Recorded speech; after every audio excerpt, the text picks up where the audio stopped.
Olá, sejam bem-vindos ao Livros para a Vida. Fique agora com o capítulo 2 de Drácula, de Bram Stoker. Diário de Jonathan Harker, continuação, 5 de maio. Eu devia estar dormindo, pois se estivesse acordado, certamente notaria que nos aproximávamos de lugar tão extraordinário. Na penumbra, o pátio parecia ter um tamanho considerável, mas talvez parecesse maior do que realmente era, já que sob grandes arcos redondos abriam-se diversas passagens sombrias. Ainda não tive oportunidade de vê-lo à luz do dia. Quando a caleche parou, o cocheiro pulou do assento e esticou a mão para me ajudar a descer. Mais uma vez, não pude deixar de reparar sua força prodigiosa. Sua mão parecia um torno de aço, capaz de esmagar a minha se assim quisesse. Recolheu a bagagem e a colocou no chão ao meu lado, enquanto eu aguardava junto a uma porta enorme, antiga e cravejada com robustos pregos de ferro, encaixada em um vão saliente de pedra maciça. Mesmo na escassez de luz, percebi que a pedra era toda entalhada, embora os entalhes estivessem gastos pelo decorrer do tempo e castigados pelas intempéries da natureza. Permaneci no mesmo lugar enquanto o cocheiro retornou no assento e sacudiu as rédeas. Os cavalos se puseram em movimento e logo a caleche desapareceu por uma das passagens sombrias do pátio. Permaneci onde estava, em silêncio, sem saber o que fazer. Não havia nenhum sinal de campainha ou aldraba, e minha voz não seria capaz de penetrar pelas espessas paredes ou pelas aberturas das janelas escuras. O tempo em que fiquei à espera me pareceu infinito, e logo fui tomado por dúvidas e temores. Que tipo de lugar era aquele? E com que tipo de pessoas haveria de lidar? Em que espécie de aventura sinistra havia embarcado? Acaso se tratava de incidentes costumeiros na vida de um advogado assistente enviado para explicar a compra de uma propriedade em Londres para um estrangeiro? Assistente. Mina não gostaria disso. Advogado, pois antes de sair de Londres, soube que passei nos exames e agora sou oficialmente advogado. Esfreguei os olhos e me belisquei para ver se estava acordado. Tudo aquilo me parecia um pesadelo tenebroso e me pegava toda hora esperando acordar de repente em casa com a aurora despontando pela janela, como tantas vezes me saudara após um dia exaustivo de trabalho. Mas senti o beliscão em minha pele e meus olhos não me pregavam nenhuma peça. Estava mesmo desperto e nos Cárpatos. Agora, só restava ser paciente e aguardar o amanhecer. Justo quando cheguei a essa conclusão, ouvi o som de pesados passos se aproximando por trás da porta e distingui um raio de luz pelas frestas. Em seguida, o ruído metálico de correntes e travas sendo manipuladas. A chave girou na fechadura e produziu um rangido estridente, como se há muito não fosse usada, e a imensa porta se abriu. Lá dentro, um senhor alto, o rosto glabro, com exceção do longo bigode branco, trajado de preto da cabeça aos pés, sem qualquer vestígio de outra cor. Na mão, erguia uma antiga lamparina de prata, cuja chama ardia livremente, sem contenção de redoma, e lançava sombras esguias e bruxuleantes ao se agitar com a corrente de ar que invadia o ambiente pela porta aberta. Fez um gesto cortês com a mão direita e me convidou a entrar, em excelente inglês, porém com estranha entonação. Bem-vindo à minha casa. Entre livremente e por sua própria vontade.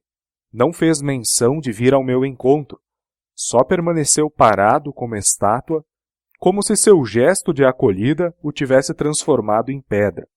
No momento, contudo, em que cruzei a soleira da porta, precipitou-se em minha direção, estendeu a mão e apertou a minha com tanta força que mal pude disfarçar a expressão involuntária de dor.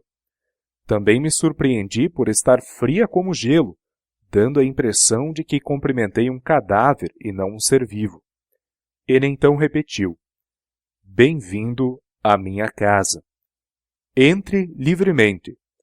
Parta em segurança e deixe um pouco da felicidade que traz consigo.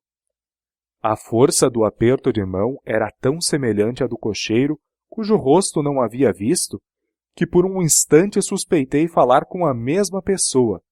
Para me certificar, indaguei: Conde Drácula? Ele se curvou em reverência e respondeu: Eu sou Drácula. E seja bem-vindo, Sr. Harker, à minha casa. Entre. O ar da noite está gelado e você precisa comer e descansar. Enquanto falava, apoiou a lamparina no suporte da parede, avançou em minha direção e apanhou minha bagagem. Antes que pudesse impedi-lo, já a havia levado para dentro. Protestei, mas ele insistiu. Nada disso, senhor.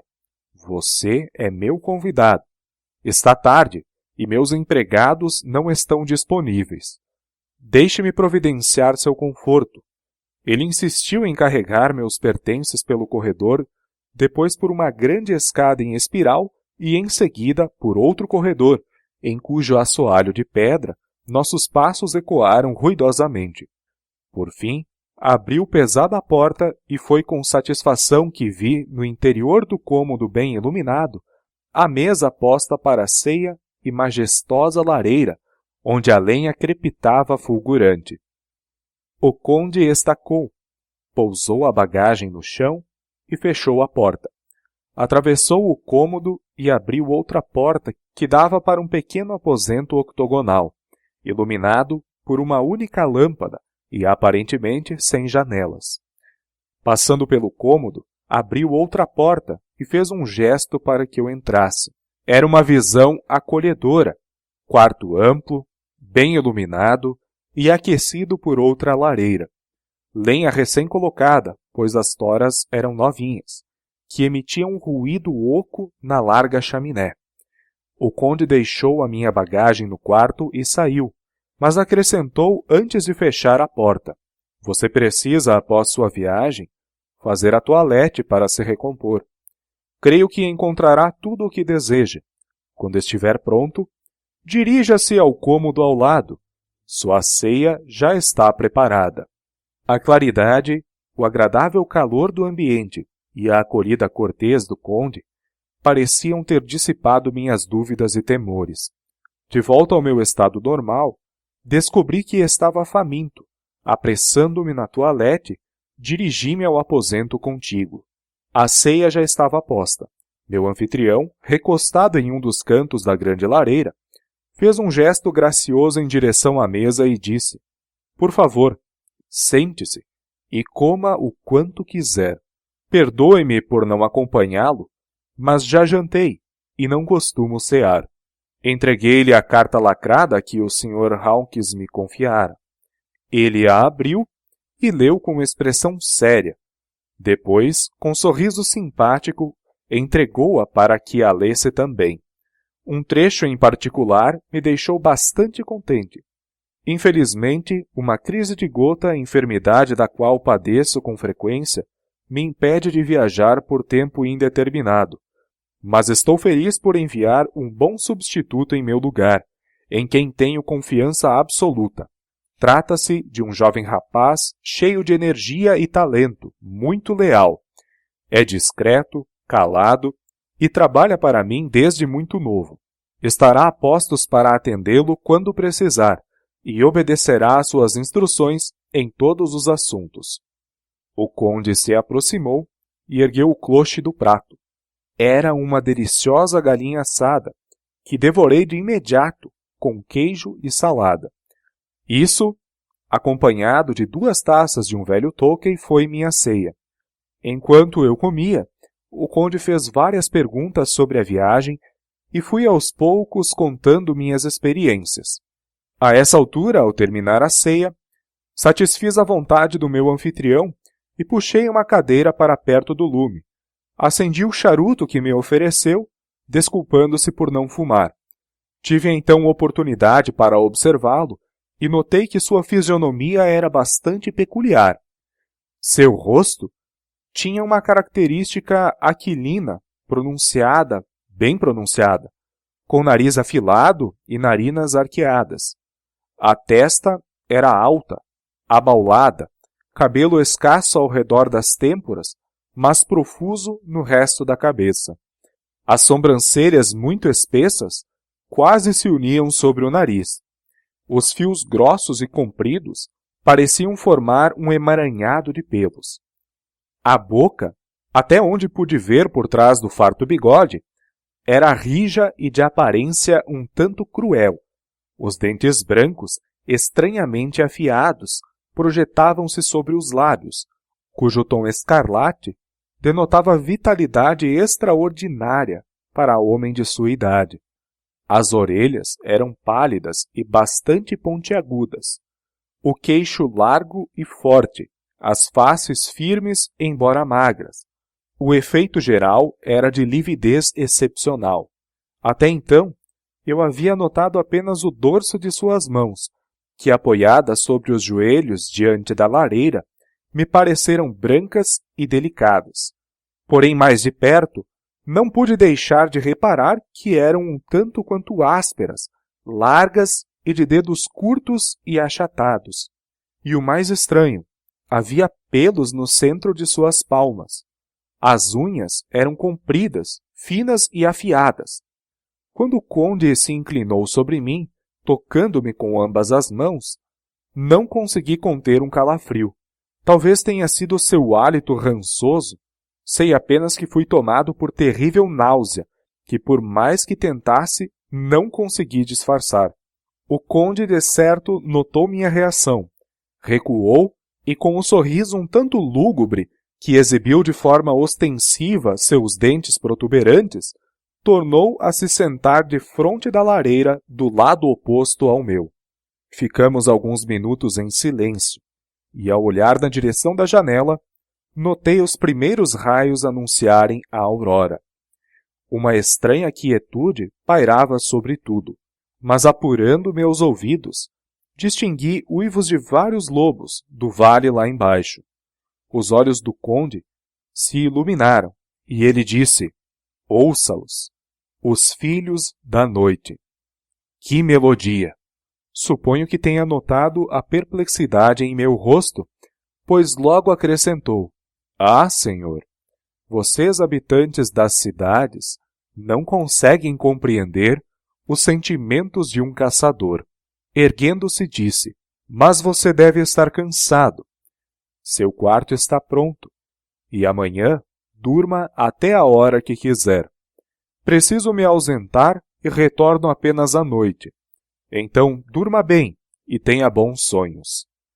Com uma reverência cortês, abriu para mim a porta do quarto octogonal e adentrei em meus aposentos. Sinto-me mergulhado em um mar de estranhezas. Tenho desconfianças, tenho temores. Ocorrem-me os mais estranhos pensamentos, os quais não ouso confessar nem para minha própria alma. Que Deus me proteja, nem que seja pelo bem daqueles que amo. 7 de maio. O dia já amanheceu, mas descansei e aproveitei as últimas 24 horas. Dormi até tarde e acordei por conta própria. Depois de me vestir, fui até o aposento onde havíamos ceado e encontrei o café da manhã posto, com o bule conservado sobre a lareira para que a bebida permanecesse quente. Havia um bilhete sobre a mesa com a seguinte mensagem: "Preciso me ausentar por algumas horas. Não me espere. D." Regalei-me com a farta refeição. Quando terminei, procurei o sino para informar aos criados que havia acabado de comer, mas não encontrei nenhum. Não restam dúvidas de que existem anomalias insólitas nesta casa, ao se levar em consideração as evidências extraordinárias de riqueza ao meu redor. A louça é de ouro e com entalhes tão magníficos que só pode custar uma fortuna. As cortinas e o revestimento das cadeiras, dos sofás e do véu que cobria meu dossel foram fabricados com os tecidos mais belos e caros, e deviam ter valor inestimável quando confeccionados. De certo, há muitos séculos, embora em excelente estado de conservação. Vi algo semelhante em Hampton Court, mas estavam gastos, puídos e roídos pelas traças. No entanto, não há espelho em nenhum dos cômodos, sequer no meu lavatório. Tive de pegar meu espelhinho de barbear na mala para fazer a barba e escovar o cabelo. Ainda não vi um criado em lugar algum, ou ouvi outro som além dos uivos de lobos nas proximidades do castelo. Algum tempo após terminar minha refeição, que não sei se chamo de café da manhã ou de jantar, uma vez que comi por volta das 5 ou 6 da tarde, olhei ao meu redor para ver se encontrava algo para ler, pois não queria perambular pelo castelo até pedir permissão ao conde. Não havia absolutamente nada no cômodo, livros, jornais ou material para escrever. Sendo assim, abri outra porta e encontrei uma espécie de biblioteca. Tentei a porta na outra extremidade do aposento, mas estava trancada. Na biblioteca, tive a alegria de encontrar ampla seleção de livros ingleses, prateleiras inteiras, assim como volumes encadernados de revistas e jornais. A mesa de centro estava coberta de revistas e jornais ingleses, embora nenhum muito recente. Os livros eram dos assuntos mais variados possíveis: história, geografia, política, economia política, botânica, geologia, direito, todos relacionados à Inglaterra e à vida, aos costumes e às maneiras inglesas. Havia até mesmo livros de referência como o Guia London's Directory, os livros vermelho e azul, o Almanac Whittaker, as listas do Exército e da Marinha e o que alegrou meu coração, o Diretório Jurídico. Enquanto examinava os livros, a porta se abriu e o conde entrou. Cumprimentou-me calorosamente e disse que esperava que eu tivesse conseguido descansar bem à noite. Então prosseguiu: "Estou contente por você ter encontrado este lugar. Creio que vai achar aqui muitas coisas de seu interesse. Estes companheiros", disse e colocou a mão em alguns livros, "foram meus bons amigos durante muitos anos, desde que tive a ideia de ir para Londres, e me deram muitas horas de satisfação. Por eles, passei a conhecer sua extraordinária Inglaterra, e quem a conhece não pode deixar de amá-la. Anseio por caminhar pelas apinhadas ruas de sua magnífica Londres, em meio ao tumultuado caos da humanidade, a compartilhar sua vida, suas transformações, sua morte e tudo mais que a define. Mas, infelizmente, por enquanto, só conheço a língua pelos livros. Conto com você, meu amigo, para aprender a falar o idioma." "Mas, conde", respondi, "o senhor fala inglês perfeitamente." Ele fez uma sóbria reverência em agradecimento. "Muito obrigado, meu amigo, por sua observação extremamente lisonjeira, mas receio estar ainda muito distante do meu objetivo. É bem verdade que tenho conhecimento da gramática e dos vocábulos, mas não sei me expressar direito." "Em absoluto", protestei. "O senhor se expressa muitíssimo bem." "Nem tanto", retrucou. "Sei bem que, morando em Londres e interagindo com seus habitantes, todos logo me reconheceriam como estrangeiro, e isso não me agrada. Aqui sou um nobre, um boiardo. As pessoas do povo me conhecem. Sou o senhor. Mas um estrangeiro em terra estrangeira não é ninguém. Não há quem o conheça e, consequentemente, quem se importe com ele. Não desejo chamar esse tipo de atenção para que ninguém se sobressalte ao me ver ou interrompa o que diz ao me ouvir e pense: um estrangeiro. Há muitos anos ocupo uma posição de autoridade e gostaria de permanecer como senhor, ou no mínimo não me rebaixar perante ninguém. Você não está aqui apenas como emissário do meu amigo Peter Hawkins, de Exeter, para discorrer sobre minha nova aquisição imobiliária em Londres. Espero que fique aqui comigo por uns tempos, para que em nossas conversas eu possa aprender a entonação inglesa.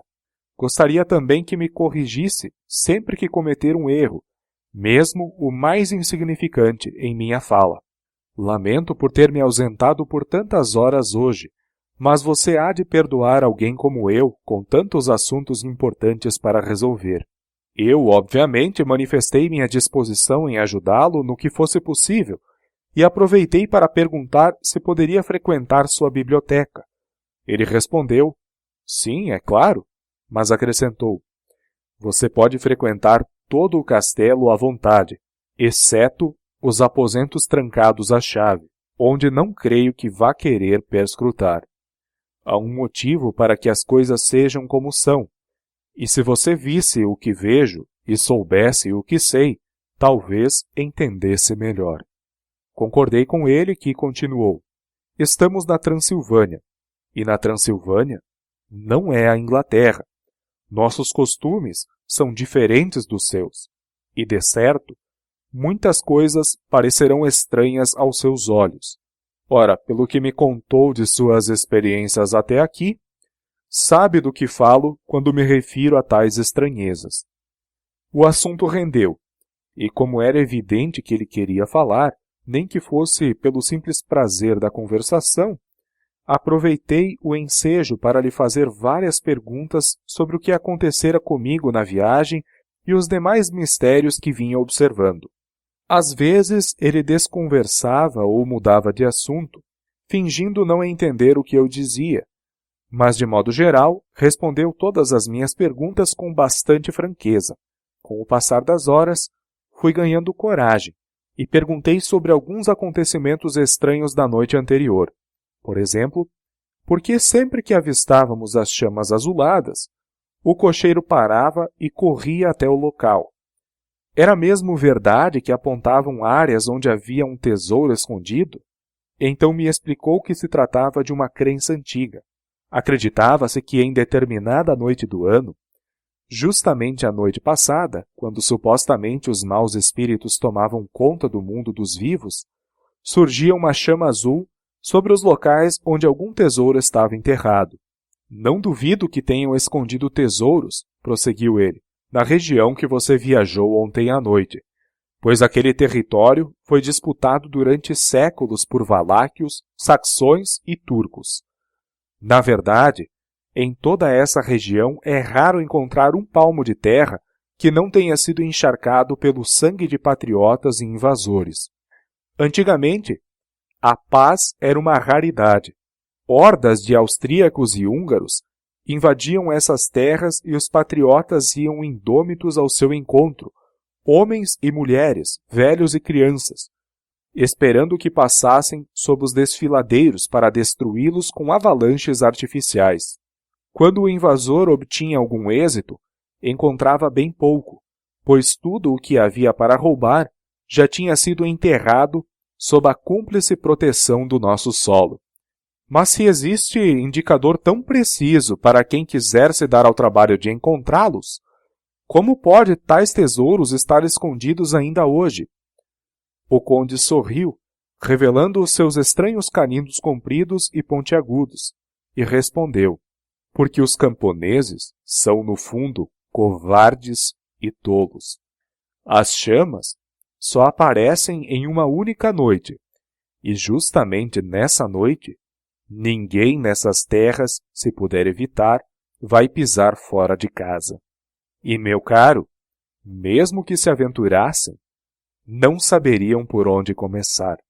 Ora, nem mesmo o camponês que você viu marcar o lugar exato da chama saberia localizar o lugar marcado na luz do dia.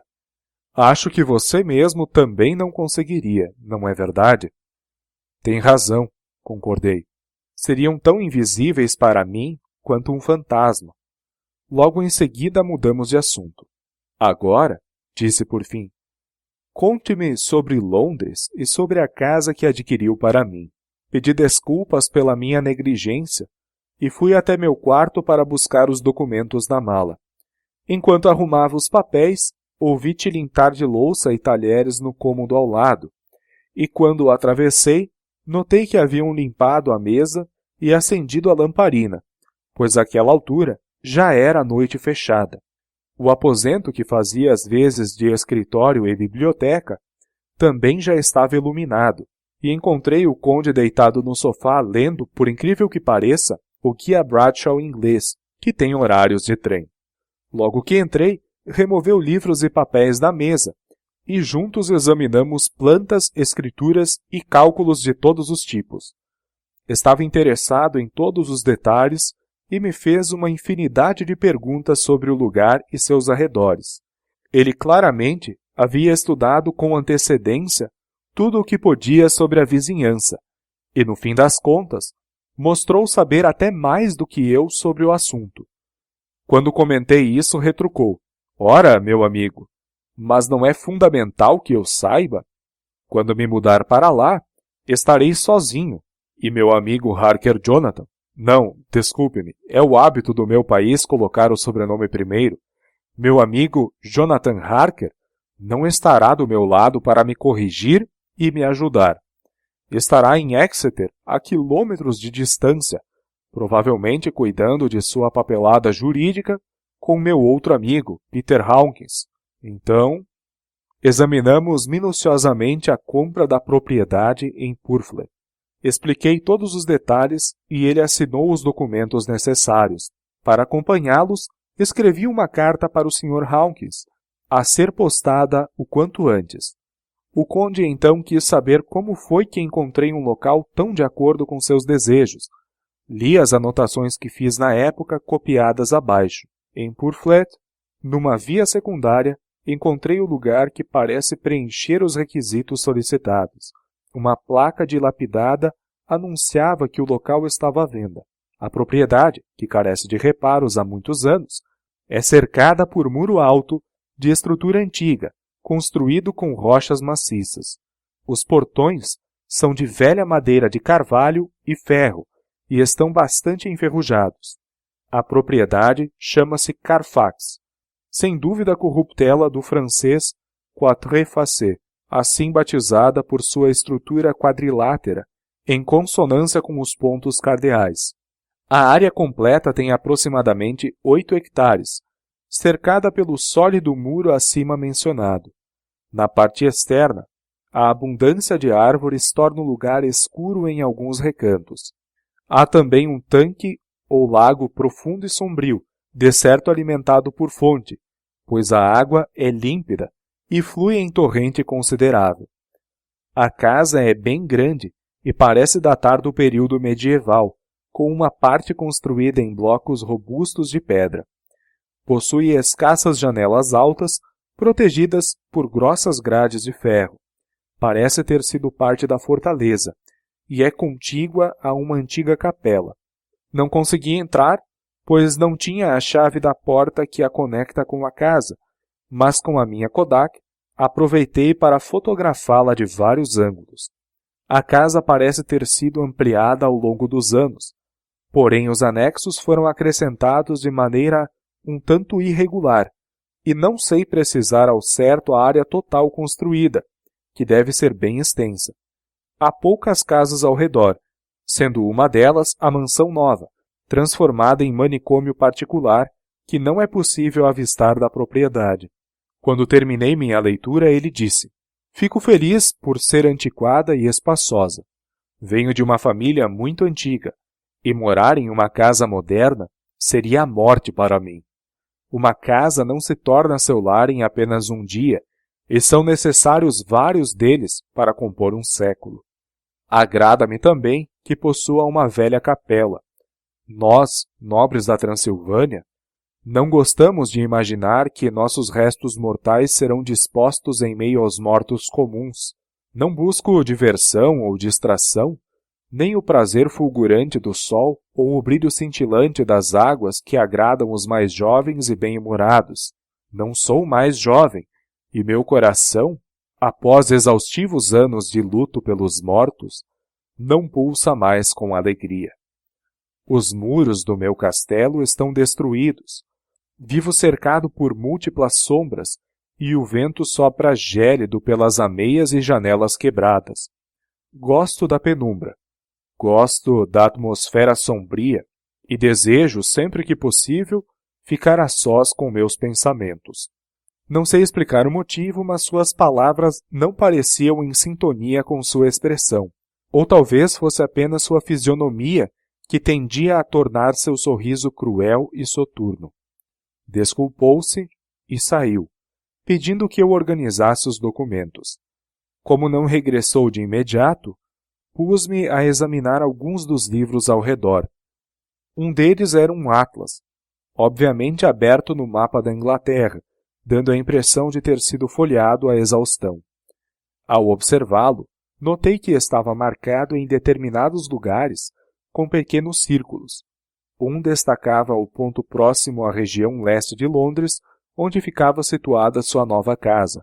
Os outros dois marcavam Exeter e Whitby, na área litorânea de Yorkshire. Já se passara mais de uma hora quando o conde reapareceu. — Ah! —exclamou ele. — Vejo que ainda está debruçado sobre os livros. — Ótimo! Mas não deve trabalhar sem descanso. Venha! Foi informado de que sua ceia já está pronta. Ele me deu o braço e caminhamos até o aposento vizinho, onde encontrei uma esplêndida ceia à mesa. O conde mais uma vez se desculpou e alegou ter jantado fora antes de regressar ao castelo. Sentou-se comigo, porém, como fizera na véspera, e conversamos enquanto eu ceava. Após a refeição, também como na noite anterior, o conde me fez companhia enquanto eu fumava, conversando e me fazendo todo tipo de perguntas sobre os mais variados assuntos, por horas a fio. Notei que ficara deveras tarde, mas não comentei nada, pois me sentia na obrigação de fazer todas as vontades do meu anfitrião. Tendo dormido bastante durante o dia, não sentia sono, mas mesmo assim, não pude evitar aquele calafrio que nos assombra nos estertores da madrugada, que, de certa forma, muito se parece com a virada da maré. Dizem que os moribundos normalmente morrem ao romper do dia, ou quando vira a maré. Crença aceita por qualquer pessoa exausta que experimente essa mudança na atmosfera após ser obrigada a permanecer desperta durante a madrugada inteira. De repente, o canto do galo penetrou o silencioso ar da manhã com sobrenatural estridência, e o conde Drácula, levantando-se num salto, exclamou: Ora essa! Já é dia claro! Que falta de consideração a minha deixá-lo acordado até agora! Você deve se esforçar para não tornar nossas conversas sobre minha amada Inglaterra tão interessantes, para que eu não me esqueça como o tempo passa depressa. Assim dizendo, fez uma reverência cortês e se retirou prontamente. Fui para o meu quarto e abri as cortinas, mas não havia muito para apreciar. Minha janela dava para o pátio, e tudo o que eu podia ver era o cálido tom cinzento da aurora. Corri as cortinas novamente e me sentei para redigir estas anotações. 8 de maio. Receei que estas notas estivessem minuciosas em excesso, mas agora fico feliz por ter escrito com tantos detalhes, pois há algo muito estranho e perturbador nesse castelo. Gostaria de estar são e salvo bem longe daqui, ou melhor, gostaria de jamais ter vindo para cá. Talvez as noites em claro tenham sua parcela de culpa, mas quem me dera fosse assim tão simples. Se eu tivesse alguém para conversar, talvez suportasse, mas não há ninguém. Só posso falar justamente com o conde, e ele... Receio que seja a única alma viva nesse lugar. Preciso me ater aos fatos. Isso há de me ajudar. Não posso permitir que minha imaginação triunfe sobre o racional. Se isso acontecer, estou perdido. Deixe-me discorrer sobre como está minha situação atual ou como parece estar. Não consegui dormir direito depois que me deitei. E sentindo que o sono me escapara de fato, decidi levantar. Pendurei meu espelho de barbear no parapeito da janela e comecei a fazer a barba. De repente senti um toque no ombro e ouvi a voz do conde. — Bom dia! Sobressaltei-me admirado por não o ter visto se aproximando, uma vez que o espelho refletia o quarto inteiro atrás de mim. Com um susto, Me machuquei de leve, mas não notei de imediato o corte. Tendo respondido ao cumprimento do conde, voltei-me para o espelho novamente para me certificar de que não havia me enganado. Dessa vez não restava dúvida, pois o sujeito estava ao meu lado e eu podia vê-lo por cima do ombro, mas não havia reflexo dele no espelho. Era possível ver o quarto inteiro, mas não refletia nada além da minha própria imagem. Essa constatação apavorante, somada a tantas outras estranhezas, acentuou a vaga sensação de desconforto que me toma sempre que o conde está por perto. Vi então que o corte havia sangrado um pouco e que o sangue escorria pelo meu queixo. Pousei a lâmina e me virei para encontrar algum esparadrapo. Quando o conde viu meu rosto, seus olhos lampejaram com uma espécie de fúria demoníaca e tentou agarrar meu pescoço. Recuei por instinto e sua mão esbarrou nas contas do rosário que eu usava. A mudança que se operou no conde foi imediata e sua fúria desapareceu tão depressa que mal pude acreditar no que meus olhos acabaram de testemunhar. Cuidado! Advertiu. Muito cuidado para não se cortar assim. É mais perigoso do que você pensa nestas redondezas. Então apanhou o espelho e continuou. Eis o maldito culpado. Bugiganga asquerosa da vaidade humana. Livre-se dele. Assim dizendo, ele abriu a pesada janela com um solavanco e defenestrou o espelho, que se espatifou em milhares de pedacinhos ao se chocar contra as pedras do pátio lá embaixo. Em seguida, retirou-se sem dizer palavra. Fiquei bastante irritado, pois agora não faço ideia de como vou fazer a barba, a não ser usando o estojo do relógio ou o fundo da tigela de barbear, que, por sorte, é de metal. Quando cheguei na sala de jantar, o de jejum estava servido, mas não encontrei o conde em lugar algum. Tomei o café sozinho. É estranho que eu ainda não o tenha visto comer ou beber. Ele deve ser mesmo um homem muito peculiar. Terminada a minha refeição, decidi explorar um pouco o castelo. Subi as escadas. Encontrei um aposento cuja vista magnífica dava para o sul. De onde me encontrava era possível contemplá-la plenamente. O castelo foi construído na beira de um precipício aterrador. Uma pedra atirada pela janela cairia em queda livre por muito tempo até tocar o solo. Até onde a vista pode alcançar, estende-se um mar verdejante de copas de árvores, entrecortado por ocasionais abismos profundos. Aqui e ali serpenteiam rios cintilantes em meio às gargantas que atravessam as florestas. Mas não estou com ânimo para descrever a beleza da paisagem, pois após contemplar a vista, decidi prosseguir na exploração do castelo. Portas e mais portas. Portas por toda a parte, todas fechadas e trancadas. As únicas saídas possíveis são as janelas. O castelo é uma verdadeira prisão. E sou um prisioneiro.